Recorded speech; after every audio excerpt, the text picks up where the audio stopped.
Hello दोस्तों, आप सबों का स्वागत है हमारे चैनल पे। कैसे हैं आप लोग? उम्मीद करते हैं आप लोग बहुत अच्छे होंगे।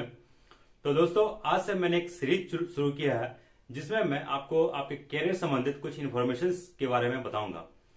जो भी डायरेक्शंस होगा दोस्तों मैं आपको दूंगा। चुनाव आपको करना है, क्या करना है, नहीं करना है। ठीक है, तो बिना टाइम वेस्ट किए हम लोग डिटेल इन्फॉर्मेशन आपको बताते हैं। देखिए, 10वीं के बाद हम क्या क्या कर सकते हैं। सबसे पहले बात ये करते हैं, आप लोग आईएससी कर सकते हैं, आईकॉम कर सकते हैं, आईए कर सकते हैं, डिप्लोमा कर सकते हैं, आईटीआई कर सकते हैं, या फिर गवर्नमेंट जॉब्स के प्रिपरेशन कर सकते हैं। ठीक है, अब इसको जो हम लोग एक एक करके डिटेल से सारी चीजें समझते चलते हैं, है ना। सबसे पहले समझते हैं आईएससी के बारे में। इसको दोस्तों हम लोग इंटर ऑफ साइंस बोलते हैं। ठीक है, इसका ड्यूरेशन होता है 2 इयर्स। ये जो होता है दोस्तों, ये कितना होता है? 2 इयर्स। ठीक है, 2 साल का ये कोर्स होता है दोस्तों, इंटर ऑफ साइंस। या फिर इसको प्लस टू भी कहीं कहीं सुना होगा आपने, प्लस टू भी बोलते हैं। तो ये वही चीज है। तो क्या होता है इसमें, क्या क्या पढ़ना पड़ेगा दोस्तों हमको? फिजिक्स पढ़ना पड़ेगा, केमिस्ट्री, मैथ और बायोलॉजी। ठीक है, यानी आपने कहीं कहीं सुना होगा पीसीएम। ठीक है, पीसीबी।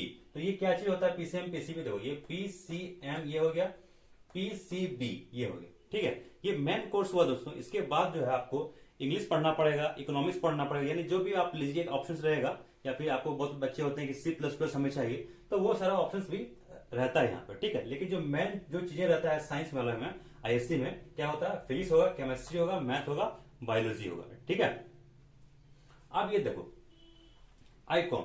आईकॉम के क्या होता है दोस्तों? इंटर ऑफ कॉमर्स बोलते हैं हम इसको। ठीक है, इसमें हमें पढ़ना क्या पड़ेगा? अकाउंट्स पढ़ना पड़ेगा, बिजनेस स्टडी पढ़ना पड़ेगा, इकोनॉमिक्स पढ़ना पड़ेगा, मैथ्स। बहुत बार बच्चे वैसे भी होते हैं ना जो कि मैथ्स में काफी एक्सपर्ट होते हैं, लेकिन वो चाहते हैं कि भाई हम बिजनेस करें। ठीक है, लेकिन वो चाहते हैं कि बिजनेस करें और हम मैथ्स को भी पढ़ना चाहते हैं। तो वैसे लोगों के लिए प्रीफर किया जाता है कि भाई हाँ चलिए, आप मैथ्स भी ले सकते हैं और ये भी कर सकते हैं। ठीक है, बिजनेस वाला काम भी। तो उसको इसका भी अगर हम ड्यूरेशन की बात करें तो दोस्तों, ये भी हमारा ड्यूरेशन होगा 2 इयर्स का। ठीक है, अब यहां तीसरा आता है आईए के बारे में। आईए क्या होता है दोस्तों? आईए में इंटर ऑफ आर्ट्स हम इसको बोलते हैं। इसमें जो हमें पढ़ना पड़ेगा, इसमें पढ़ना पड़ेगा दोस्तों history, geography, civics, political science, sociology, arts and craft. ये सारा का सारा चीजें आपको पढ़ना पड़ेगा। और भी 2-3 सब्जेक्ट है, जैसे हिंदी हो गया। ठीक है, वो सारा का सारा चीजें आपको पढ़ना पड़ेगा दोस्तों। इसके भी हम ड्यूरेशन की बात करें तो ये सारा का सारा ये भी 2 इयर्स का होगा। यानी कि अभी तक देखा आपने, आईएससी कीजिए या आईकॉम कीजिए या आईए कीजिए, ये इसका ड्यूरेशन टाइम पीरियड कितना है दोस्तों? 2 साल लगेगा टाइम आपको। ठीक है, तो कंफ्यूज नहीं होइएगा। ये कोई बच्चा अगर बोल रहा है कि हम प्लस टू में हैं, ठीक है, तो कंफ्यूजन नहीं करना। इसका मतलब हो रहा है क्या कि वो मतलब इंटर में ही हो चुका है शामिल। ठीक है, तो ध्यान रखिएगा। अब हम बात करें क्या? अब हम बात करें जो लोग डिप्लोमा करना चाहते हैं या आईटीआई करना चाहते हैं। ठीक है, उसके विषय में हम थोड़ा सा बता देना चाहते हैं। ये उम्मीद करते हैं ये सारी चीजें आपको समझ में आ गया होगा, है ना। अब दोस्तों, हम लोग समझते हैं टेक्निकल कोर्स के बारे में। ठीक है, जब आता है आपका डिप्लोमा या आईटीआई, गवर्नमेंट जॉब्स के बारे में हम थोड़ा देर बाद में बात करेंगे। अभी हम बात करते हैं सबसे पहले क्या? डिप्लोमा। आपने सुना होगा डिप्लोमा, या बहुत लोग बोलते हैं पॉलिटेक्निक। ठीक है, तो वही चीज दोस्तों, इसका ड्यूरेशन जो बात होता है, ये 3 इयर्स का कोर्स होता है। ठीक है, ये 3 इयर्स का कोर्स होता है दोस्तों। और इसको बहुत सारे जो कॉलेजेस है वो कराते भी है आपके स्टेट बोर्ड में। ठीक है, उसके लिए आपको करना क्या पड़ता है? आपको एंट्रेंस एग्जामिनेशन क्लियर करना पड़ता है। बात क्लियर है? आपको इसमें यानी पॉलिटेक्निक करने के लिए क्या करना पड़ेगा दोस्तों? सबसे पहला बात कि आपको फॉर्म आता है, वो फॉर्म फिलअप करना पड़ेगा और उसका एंट्रेंस क्लियर करना पड़ेगा।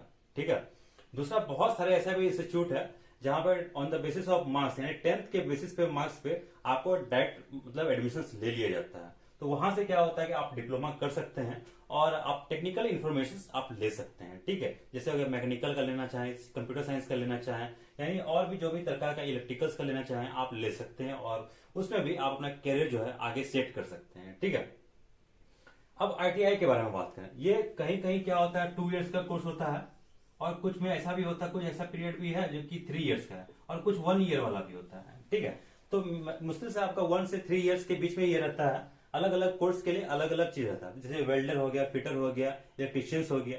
ठीक है, तो ये सारा का सारा ऑप्शन इसमें आता है। आईटीआई आप लोगों ने देखा होगा कि आईटीआई का वैकेंसीज यानी काफी इसका स्कोप रहता है, काफी फॉर्में आती है।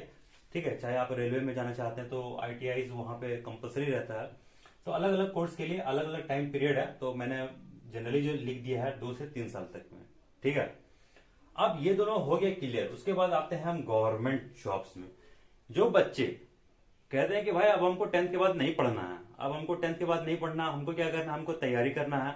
कारण बहुत सारा कुछ हो सकता है, कि हो सकता है उसका फाइनेंशियल बैकग्राउंड सही नहीं होगा एंड वो चाहते हैं कि जल्दी से जल्दी हम क्या हो, स्टेबल हो जाए। ठीक है, तो गवर्नमेंट जॉब्स उसके लिए बहुत अच्छा कैरियर ऑप्शंस है।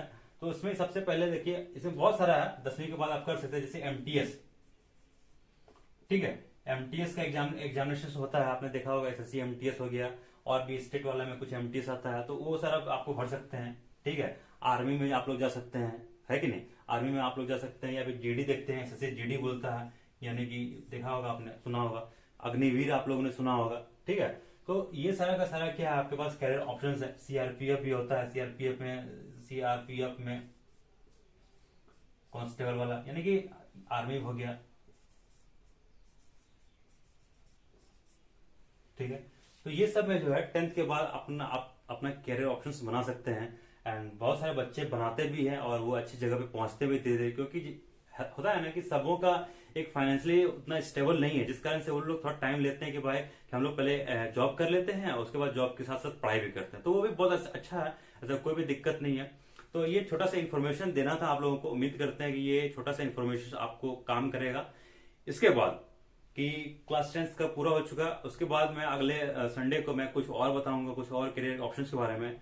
एंड आपको अगर कुछ और पूछना चाहते हैं तो डेफिनेटली हमारे कमेंट बॉक्स में कमेंट कीजिएगा, ताकि हम उस पर डिटेल वीडियो बना पाए। ठीक है, तो आज के लिए बस इतना ही रहने देते दोस्तों, फिर से मिलते हैं हम लोग एक अगले वीडियो में, है ना।